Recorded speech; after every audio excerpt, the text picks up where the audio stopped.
Have you ever had that moment, that feeling of total frustration? Your child nails a letter one day, they know it, they see it, they say it, and then the next day, poof, it's like they've never seen it before.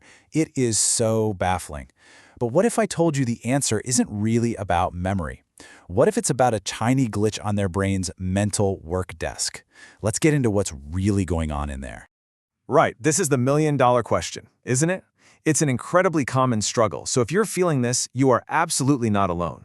The answer is actually rooted in brain science, and I promise you, it might just change the way you see this whole learning process.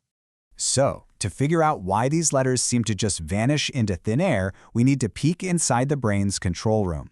And to make it easy, we're going to use a simple metaphor, the mental work desk. Just think of it like a little construction zone inside the brain where permanent memories for reading get built. So what exactly is this work desk?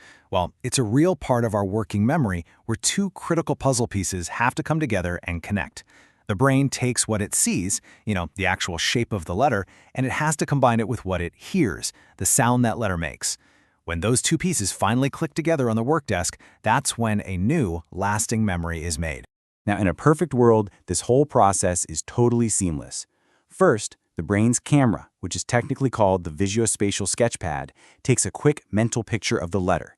At the exact same time, the brain's tape recorder, the phonological loop, starts playing its sound over and over, like B, B, B.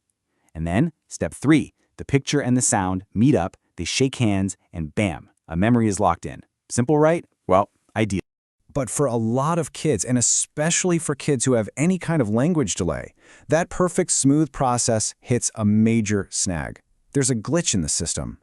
That crucial handshake, it just never happens. And here's the thing. The source of that glitch is almost always the same piece of equipment on the work desk. It's the tape recorder, that phonological loop we just mentioned. This is the part responsible for holding on to a sound, and for so many struggling learners, this is the #1 bottleneck in the whole system. Okay, so how exactly does this tape recorder break down? Well, it turns out there are 3 really common glitches that can cause that letter sound to just vanish before it ever has a chance to stick. Let's break them down one by one. So glitch number 1 is what scientists call rapid decay, but a much better way to think of it is a leaky tape recorder. In a healthy brain, that B sound just keeps looping long enough for the brain's camera to process the shape. But with a leaky loop, it's like the sound is on a disappearing tape. It just fades away, beep, beep, gone, before the picture is even done processing. So the picture shows up to the meeting spot, but the sound already left. No handshake, no memory. Then we have glitch number 2, the static problem. The technical term is phonological interference. This happens when letters sound a lot alike. Think about B, D, and P. The tape recorder gets confused, and instead of a clear signal, it plays this staticky, blurry mix of all of them. And the brain is smart. It is not going to connect a fuzzy, unreliable sound to a crystal clear picture, so it just rejects the connection altogether. And that brings us to glitch number 3, the overcrowded desk, or what scientists call cognitive load. This one is huge for those tricky mirror image letters, like B and D. The brain's camera has to work so hard, using up all the mental energy on the desk just to tell the shape apart from its mirror image. And that leaves 0 power left for the tape recorder. It just gets starved of energy and shuts down completely. So, we've just looked at the how the system breaks. But now we get to the most important part of this entire explainer, the why. Because understanding this reframes the whole problem. And for parents, it's a really powerful shift in perspective. This, right here, is the absolute core takeaway. When your child forgets that letter they knew yesterday, it has nothing to do with them not trying hard enough. It's a biological hiccup. It's because their tape recorder, their phonological loop, literally just dropped the sound before it ever had a chance to connect with the picture and stick. And let's be crystal clear about this. This is not a vision problem. Their eyes are working perfectly. They can see the letter just fine. The problem is what's called a mapping and retrieval issue. It's about the brain's ability to build a bridge, to map the visual symbol to its name and sound, and then retrieve it later. I love this analogy. Think of it like a frayed wire. Your child's camera is taking a perfect high-definition picture of the letter, but the signal is getting lost on its way to the tape recorder because that wire connecting them is frayed. The brain sees the shape, but the connection to the name, to the sound, it's broken. We can really break this whole challenge down into 2 simple parts.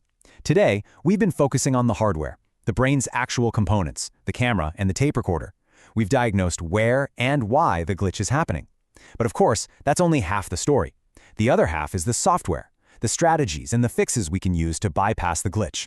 But for now, the most important thing to walk away with is this. Just understanding the hardware, understanding the mental work desk, is proof that your child's struggle is a matter of brain biology.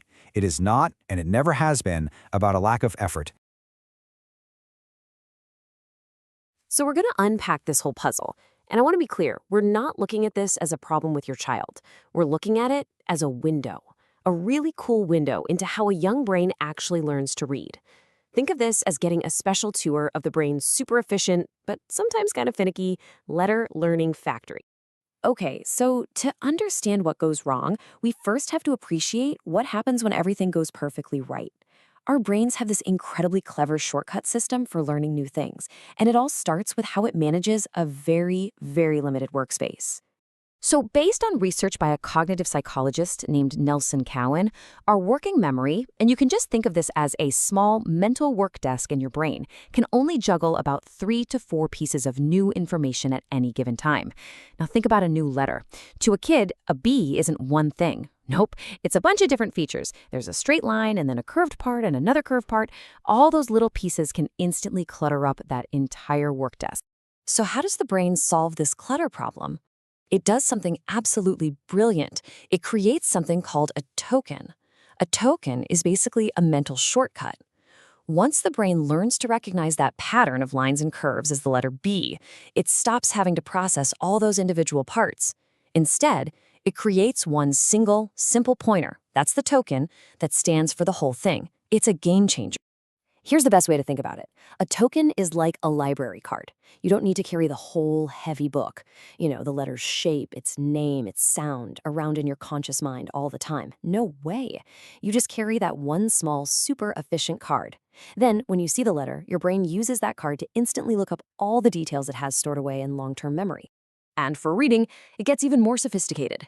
The brain doesn't just need a regular token. It needs to build what you might call a super token. This means it has to take the 3 absolutely essential pieces of information for a letter, what it looks like, its official name, and the sound it makes, and link them all together onto one single powerful library card. And this whole process happens in a very specific place. Neuroscientists call it the visual word form area, but a much better name for it is the brain's letterbox. This is the factory floor. This is where the visual shape of that letter gets permanently welded to its name and its sound. This is where that super token gets printed. So that's the ideal system. It's fast, it's efficient, it's pretty amazing. But for a child who might have an expressive language delay, this factory can have a bit of a breakdown. And that's often where our whole vanishing letter mystery really begins. Okay, so where does it go wrong? The specific point of failure is often a part of our working memory called the phonological loop. This is the part that holds on to sounds for just a short period. In some kids, this loop is just a little bit leaky. It's like it has a tiny hole in it.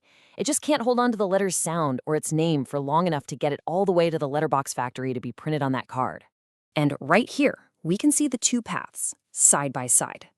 So what should happen is the picture of the letter, its name, and its sound all show up at the factory together.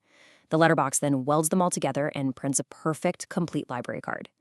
But with that glitch, that leaky loop, the sound gets dropped along the way. So the factory only gets the picture. It does its job, but it prints a broken token, a library card with the most important info just blank. And this is the most crucial part to understand. Your child is not being difficult. They're not being forgetful on purpose. They aren't struggling to see the letter. They are struggling because, deep down in their cognitive machinery, their token factory is failing to print a complete card. The sound literally fades away before it can be permanently linked to the shape. And this is the answer to our original question. The reason they knew it a minute ago is because they had just created a really fragile, temporary token right there in their working memory. But because that token was incomplete, because the sound never actually got printed on it, it couldn't be filed away into long-term memory. It had nowhere to go, so it just vanished. So, knowing all this doesn't just solve the mystery. It actually gives us power. Because if we know exactly where the breakdown is happening, we can use specific, research-backed strategies to build a new, stronger path for that information to travel. Since the traditional look at it and say the sound audio route is kind of blocked, we need to create a workaround. And the two most powerful strategies for this are something called multisensory mapping and what's known as overlearning. All right, strategy 1 is what I call the detour. If the auditory front door is stuck, well, we're just going to build a back door. Multisensory mapping uses the sense of touch, things like tracing letters in sand or forming them with Play-Doh. This brings in a whole different part of the brain.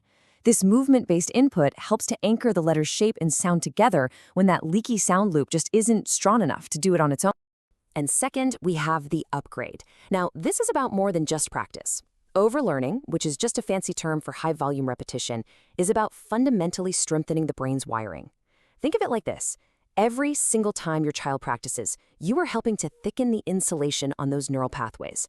You're making the connection between the letter and its sound so strong, so automatic, that it becomes permanent.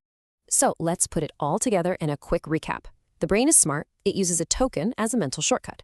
For some kids, language delays can lead to a broken token, and that's why they seem to forget. But we can help by creating a detour, using hands-on, multisensory learning. And we can strengthen the whole system with lots of repetition to build stronger, faster, permanent neural pathways. And that really leaves us with a final, powerful thought. We so often think of learning to read as a purely visual task. But for a child who struggles, maybe the key isn't just about seeing the letters. Maybe it's about actively building the connections in their brain, piece by piece, pathway by pathway, until that knowledge is truly solid and unshakable.